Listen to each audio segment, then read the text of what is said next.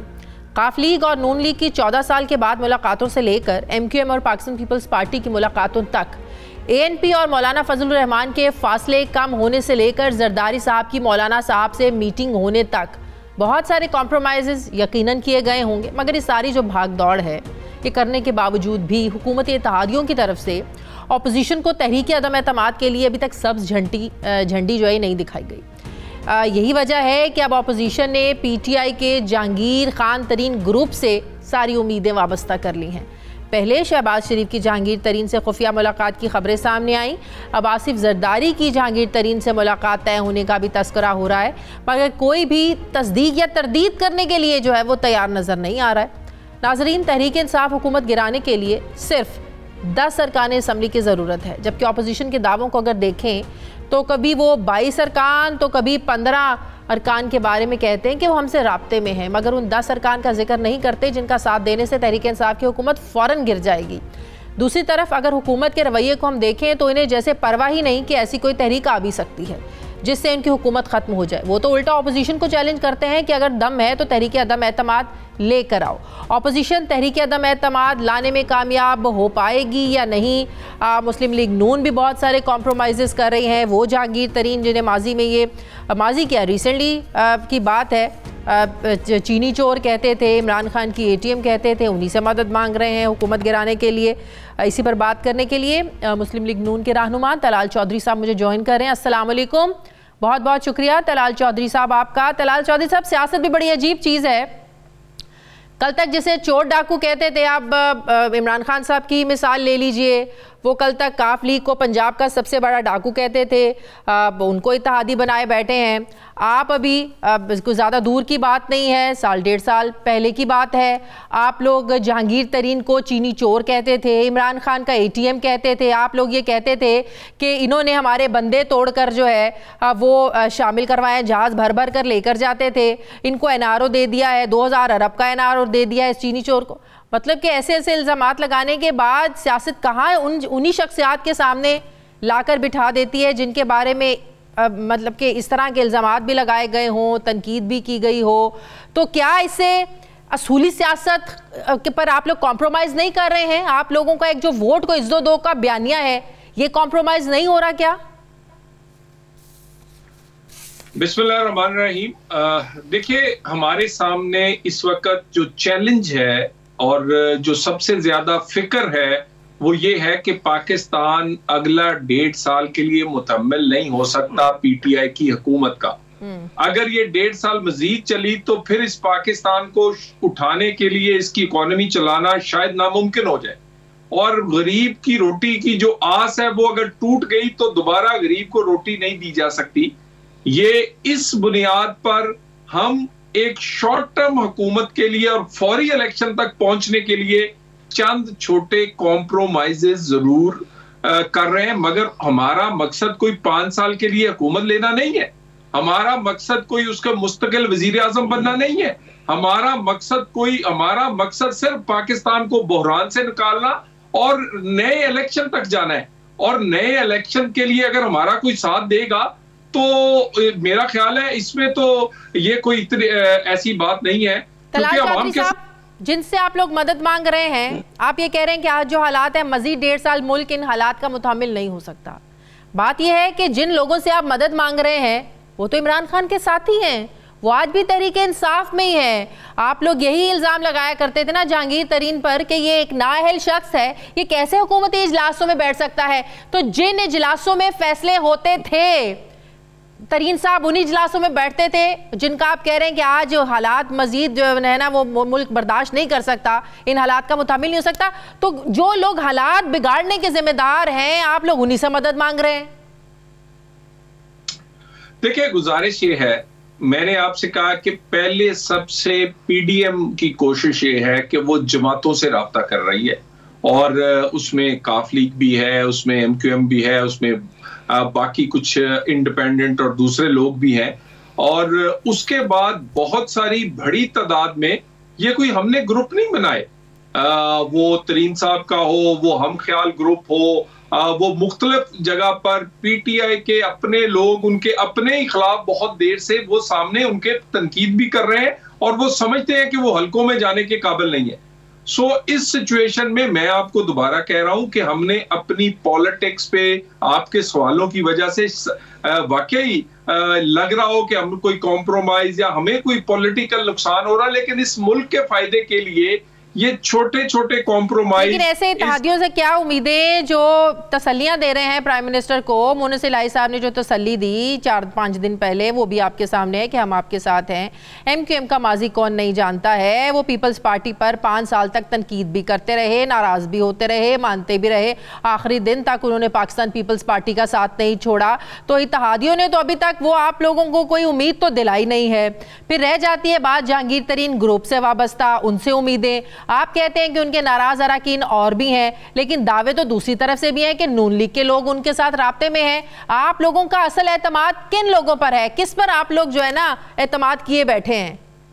دیکھیں, سب سے پہلے تو پارٹیوں سے بات ہوگی, اور پارٹیوں پر کیا کہتے ہیں ان پر کیا جائے گا کہ وہ کیا فیصلہ کرتے ہیں, اور اس کی بنیاد پر آگے پھر دوسری اسٹریٹجی جو دوسرا پارٹ بی ہے, پلان بی ہے, اس پر پھر اس کے بعد بات ہوگی. پلان بی کیا ہے؟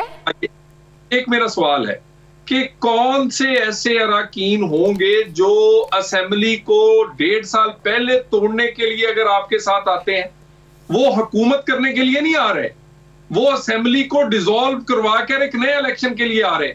کسی تو کچھ لوگ ایسے بھی ہیں, بقول رانا ثناء اللہ کے, خاقان عباسی صاحب کے, کچھ وزراء بھی ہیں, 4-5 وزراء ہیں جو کہہ رہے ہیں, جو ٹکٹ کا انتظار کریں کہ نون لیگ کی طرف سے ٹکٹ ملے. تو پھر تو آپ لوگوں کو سوچنے کا موقع ہی نہیں, سوچنا ہی نہیں چاہیے, پھر تو فوراً ان لوگوں کو ٹکٹ دے کر جو ہے نا شامل کر لینا چاہیے. پھر تو یہ اتحادیوں کی بھی منتیں کرنے کی ضرورت نہیں رہے گی, ترین گروپ کی بھی منتیں کرنے کی ضرورت نہیں. آپ کے لیے تو راستہ سیدھا آسان ہے. پھر دیکھیں, بہت سارے لوگ رابطے میں ہیں, لیکن ہمیں یہ دیکھنا ہے کہ کن لوگوں کو اکوموڈیٹ ہم کر سکتے ہیں, اور ہمیں یہ بھی دیکھنا ہے کہ وہاں پر اگر ہمارے نظریاتی اور وہاں کو اسٹرانگ ایسے لوگ موجود ہیں, تو وہاں پر اگر ان کی جگہ نہیں بنتی تو ہر ایک کی خواہش پوری نہیں ہو سکتی.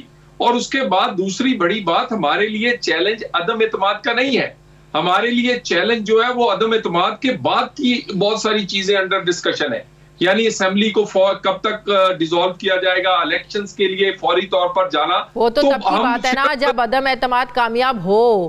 ابھی تو پہلا چیلنج ہے ہی عدم اعتماد کو کامیاب کروانا ہے. نہیں, دیکھیں بالکل ایسی بات نہیں ہے کہ بھی صرف عدم اعتماد نہیں, اگلی باتیں بہت زیادہ ضروری ہیں. ہمیں یہ تبدیلی خان صاحب کی کرنا ہمارا کوئی مقصد نہیں ہے. ہمارا پورا سسٹم اور وہ تبدیل کرنا جو ووٹ سے بنا ہی نہیں ہے, اور جس نے پاکستان کو نقصان دیا اس کو پورے سسٹم کو بدلنا ہے. سو یہ ہم اگلی چیزیں جو ہے وہ ہم سے اور بھی زیادہ امپورٹنٹ ہے. عمران خان کا بدلنا ہمارے لیے کوئی بہت بڑی اہمیت نہیں رکھتا. اگر وہ کرنا ہوتا تو اس کے لیے پہلے بھی سوال کا جواب دے دیں. ابھی آپ پلان بی کا ذکر کر رہے تھے, پلان بی کیا ہے؟ دیکھیں, پلان بی میں یقیناً جو PTI کے اندر ایک بڑی تعداد میں لوگ ان کے موجود ہیں, ان کے بارے میں پھر یقیناً PDM کے لیول پر کون سے لوگ نون لیگ میں اکوموڈیٹ ہونا چاہتے ہیں, کون پیپلز پارٹی میں جانا چاہتا ہے, کون JUF کے ٹکٹ کچھ لوگ چاہتے ہیں بلوچستان اور KP سے. تو اس لیول پر پھر غور ہوگا, اور پھر وہ جو پلان بی ہے وہ بھی ہمارے یعنی وہ بھی حصہ ہے اس پورے عدم اعتماد. بہت بہت شکریہ. مسلم لیگ نونمان طلال چودھری میرے ساتھ تھے. مجھے بریک لینی ہے ناظرین, واپس آتے ہیں ایک چھوٹے سے وقفے کے بعد.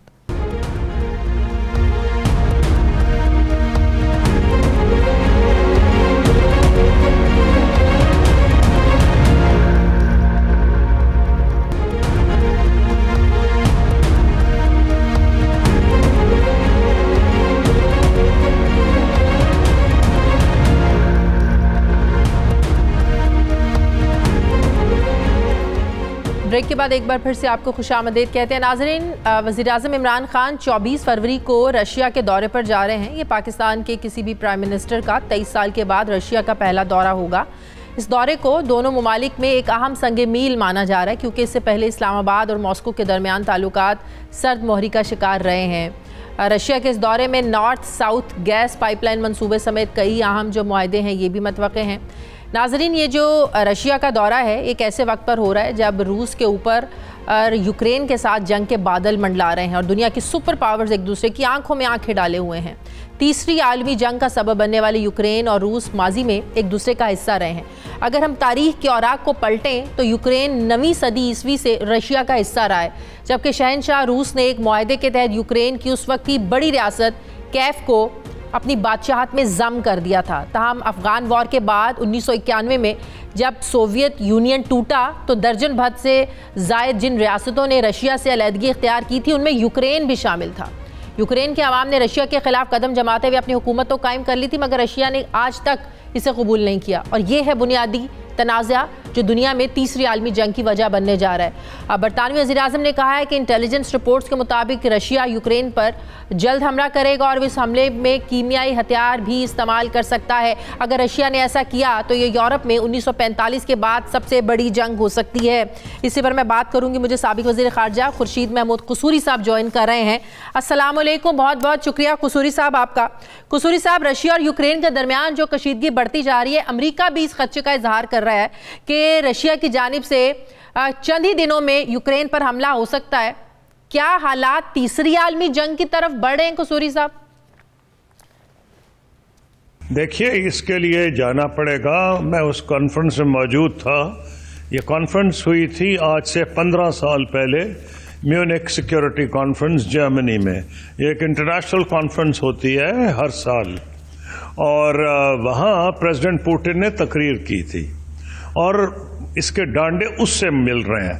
اس میں انہوں نے یہ کہا تھا لگ رہا تھا کہ روس جو اس نے لوز کیا تھا سوویت یونین کے انہدام کے بارے میں اس کے بعد وہ اپنا کانفیڈنس ریگین کر رہا ہے اور اس کو احساس ہو رہا ہے کہ وہ اس معاملے کو برداشت نہیں کرے گا. تو انہوں نے جو تقریر کی تھی اس کے جو چیدہ پوائنٹ تھے وہ یہ تھا کہ جی وہ زمانہ چلا گیا جب ایک پاور کی یعنی یونیپولر ورلڈ ہے. اور انہوں نے کہا یہ تھا کہ یونائٹڈ نیشنز کا اگر ویسٹ بات کرتا ہے کہ رولز بیسڈ آرڈر ہو تو ہم بات کرتے ہیں یونائٹڈ نیشنز کے چارٹر کے مطابق جو ہو وہ کام ہونا چاہیے. اس کا پس منظر یہ تھا کہ اس سے کچھ دیر قبل جبکہ یونائٹڈ نیشن سیکورٹی کونسل میں پاکستان میں نمائندگی کر رہا تھا پاکستان کی اور دیگر جو ممالک تھے ہم نے مخالفت کی تھی امریکہ کی یونائٹڈ اس میں عراق پہ حملے کی. لیکن اس کے باوجود امریکہ نے یونائٹڈ نیشنز کی کوئی خاص پرواہ نہیں کی اور امریکہ نے حملہ کیا عراق پہ اور ایک نئی چیز بنائی کولیشن آف دا ولنگ یعنی کہ یونائٹڈ نیشنز کی مرضی کے بغیر حملہ کر دیا. اس پہ اس پس منظر میں فوج کی اگر وہاں پر موجودگی بڑھتی ہے بارڈر پر تو کیا یہ تنازع بہت زیادہ شدت اختیار نہیں کر جائے گا کیونکہ یوکرینی صدر بھی اس خدشے کا اظہار کر رہے ہیں کہ بارڈر پر غیر ملکی افواج کی وجہ سے تنازع جو ہے نا وہ مزید شدت اختیار کر سکتا ہے. مجھے سمجھ آ رہی ہے لیکن اس کے بغیر سمجھے جو میں نے پس منظر بتایا سمجھ آ ہی نہیں سکتی. امریکہ یہ کہہ رہا ہے کہ وہ تیار بیٹھا ہے حملہ کرنے کے لیے. اب اگر حملہ وہ کرتا ہے تو اس کا یہ مطلب ہوا کہ مغرب نے شاید ان کے سگنلز ریڈ کرنے میں غلطی کی یا دیر کی. مغرب کا یہ خیال تھا کہ روس کی معیشت اتنی کمزور ہو گئی ہے وہ برداشت کرے گا لیکن روس نے اپنی طاقت کو بڑھایا اور پھر آئل پرائسز اور انرجی پرائسز بھی بڑھیں. ان کی اکانومی بہت حد تک ریہیبلیٹیٹ ہو گئی اور اس کے علاوہ جو چیز ہوئی ہے چین کی اور امریکہ کی جو آپس میں جب کلش نہیں اس سے بہت آگے چلا گیا ہے ان میں بلکہ میں تو کہوں گا ایک قسم کے انٹیگنزم ہو گیا ہے. اس کے بعد آپ نے دیکھا کہ اولمپکس میں، بیجنگ اولمپکس میں، ونٹر اولمپکس میں بھی پریزیڈنٹ بائیڈن اور پریزیڈنٹ جی کا جوائنٹ سٹیٹمنٹ آیا ہے انہی لائنز پہ جو کہ میں جس کانفرنس میں موجود تھا میونک میں، یعنی کہ انٹرنیشنل آرڈر ہونا چاہیے، رولز بیسڈ آرڈر ہونا چاہیے، اور امریکہ اپنی مرضی نہ کرے. تو اس کے اوپر یہی ابھی ریسنٹ سٹیٹمنٹ آیا. لگتا ہے روس اور چین دونوں اس پہ مکمل ان میں ہاں منگی ہے کہ جو بھی اب ہونا ہے وہ کسی جنگ کی طرف نہ بڑھیں، نارمل رہیں. بیچ کا کوئی راستہ ہو سکتا ہے؟ کیسے حالات نارمل ہو سکتے ہیں؟ دیکھیے، بیچ کا حل کی بات یہ نہیں ہے، اس کو آپ کو پڑھنا پڑے گا، ایک آسان کام نہیں ہے. روس نے چیلنج کیا جب امریکہ نے اگنور کیا، جو پیوٹن نے ایک وارننگ دی تھی میونک سیکورٹی کانفرنس میں، پھر انہوں نے جارجیا پہ انہوں نے حملہ کیا، جارجیا کے ان حصوں پہ جو آبادی رشین سپیکنگ تھی ان کے اوپر انہوں نے حملہ کیا. پھر اس کے بعد انہوں نے جو اس کا حصہ تھا یوکرین کا، انہوں نے وہ جو ایک اور ان کی پیننسلا ہے منسلک، میرا دماغ سے نام نکل گیا، اس پہ انہوں نے حملہ کیا اور قبضہ کر لیا. تو اس میں بالکل کلیئر ہے کہ روس کی پوزیشن یہ رہی ہے کہ وہ اپنے بارڈرز پہ نہیں آنے دے گا نیٹو کو، اور میزائل سسٹمز اپنے بارڈر کے قریب بھی نہیں آنے دے گا، کیونکہ جو بھی وہاں چاہے سینٹرل ایشیا کی ریاستیں تھیں، کوکیشس کی تھیں یا بلیک سی کی تھیں، سب کی سب اگر آہستہ آہستہ ممبر ہوتی جائیں گی نیٹو کی، تو روس نے اعلان کر دیا ہے کہ وہ اس کو برداشت نہیں کرے گا. اور اس نے وہ اپنے فوجی لا کے کھڑے اس لیے کیے ہیں اور حملہ ابھی تک نہیں کیا کہ وہ چاہ رہا ہے کہ یورپ خود فیصلہ کرے. یورپ میں ڈویژن ہے، جرمنی اور فرانس نہیں چاہتے جنگ، کیونکہ جرمنی کی تو خود بہت حد تک اور یورپ کے سارے کی ڈیپینڈنس ہے، اور ان کی جو گیس آ رہی ہے وہاں سے، تو یہ it's going to be very tricky. اس لیے پروڈکٹ کرنا کچھ نہیں، پاکستان کی پوزیشن کیا ہونی چاہیے کہ یہ تاثر نہ جائے کہ پاکستان کسی بلاک کا حصہ ہے؟ نہیں، یہ نہیں. پاکستان نے ہسٹوریکلی پاکستان کی یہ پوزیشن نہیں ہے. ہسٹوریکلی پاکستان کی پوزیشن کلیئر ہے، اور میں تو ہمیشہ جس کو ملتا تھا کہتا تھا چین ہمارا دوست ہے، بہت پکا دوست ہے، ہمارا نیبر بھی ہے، لیکن ہم تین ایسے ایریاز ہیں جس میں ہم فنکشن کرتے ہیں. ایک تو world of Islam, Islamic world کے ہم انٹیگرل ممبرز ہیں. پھر ہم انگلش سپیکنگ ورلڈ کے ممبرز ہیں. ہمارے اسٹوڈنٹس وہاں پڑھنے جاتے ہیں، ہمارے لوگ چھٹی کو وہاں جاتے ہیں. ہمارے ٹریڈ کنیکشنز یورپ کے ساتھ ہیں، سب سے بڑا ہمارا ٹریڈنگ پارٹنر یورپ ہے، اور امریکہ بہت بڑا ٹریڈنگ پارٹنر ہے. ہم نے کبھی یہ چوائس نہیں کی، اور نہ ہمیں یہ چوائس کرنی چاہیے. پوزیشن آ رہی ہے انڈیویجول ایشوز پہ یہ ہے کہ پاکستان، جب آپ نے چائنا اور امریکہ کا ذکر کیا تو اس نے بڑی واضح کلیئر کیا ہے، بالکل واضح بات کی ہے کہ ہم کسی گروپ کا حصہ نہیں ہیں، اور ہمیں کوئی فورس نہیں کر سکتا. ہاں، اگر کوئی اس سگنل کو مس ریڈ کرے اور زبردستی کہنا شروع کر دے کہ نہیں جی نہیں، آپ کو ہم سمجھتے ہیں آپ چین کے ایلائی ہو گئے، ہمارے خلاف ہو گئے، تو ان کو یہ سمجھنا پڑے گا کہ امریکہ نے تو خود انڈیا کو اپنا اسٹریٹجک پارٹنر بنا لیا ہے ٹو کارنر چائنا. چائنا کو روکنے کے لیے امریکہ نے بنایا ہے چین کو. اور پاکستان کی ہندوستان سے کئی جنگیں ہوئی ہیں کشمیر کے ایشو پہ، تو یہ تو نہیں ہے کہ امریکہ کو سمجھ نہیں آ رہی کہ پاکستان کے لیے کیا مشکلات ہیں. یا آپ نے جو کہا نا کہ بالکل ان کا حصہ بن گیا، اس کا مطلب یہ ہے کہ ہمارے کوئی اپنے انٹرسٹ نہیں ہے. نہیں، ہمارے انٹرسٹ ہیں. تو ایسے وقت قصوری صاحب، پھر ایسے حالات میں پرائم منسٹر بھی دورہ کر رہے ہیں رشیا کا، تو کتنی سگنیفیکنس بڑھ جاتی ہے اس دورے کی؟ نہیں، ڈیفینیٹلی پاکستان انڈیا کو ایک سگنل تو جائے گا نا کہ انڈیا جو دعوے کرتا تھا کہ پاکستان کو ہم نے آئسولیٹ کر دیا ہے.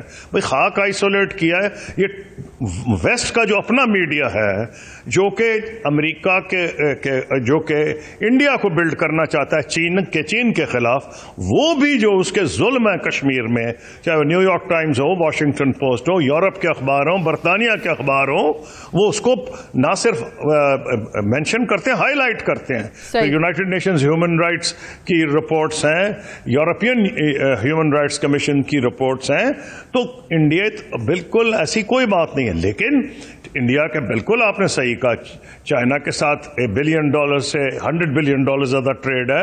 روس کو انہوں نے باوجود امریکہ کے کہنے کے S-400 میزائل خریدے ہیں, اس میں کوئی دو رائے نہیں ہے, اور انہوں نے امریکہ کا دباؤ قبول نہیں کیا جیسے ترکی نے قبول نہیں کیا.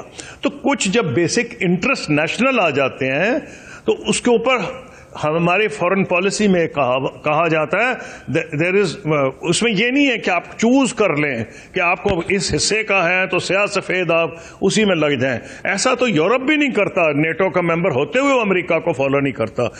امریکہ یورپ کے اپنے مفادات ہیں, اور یہ اب سے نہیں, جنرل ڈیگول کے وقت سے ہیں, جب انہوں نے فورس دی فراپ ان کا ایک انڈیپینڈنٹ فورس رکھیں گے نیٹو کے علاوہ, تو امریکہ کو پسند نہیں آئی تھی. لیکن یہ اسٹریٹجک آٹونمی ملک نہیں چھوڑتے. بہت بہت شکریہ سابق وزیر خارجہ خورشید محمود قصوری صاحب میرے ساتھ ہیں. ناظرین, ہمارے پروگرام کا وقت ختم ہو گیا, فیڈ بیک ضرور دیجیے گا. اپنا خیال رکھیے گا, مجھے اجازت دیجیے, اللہ حافظ.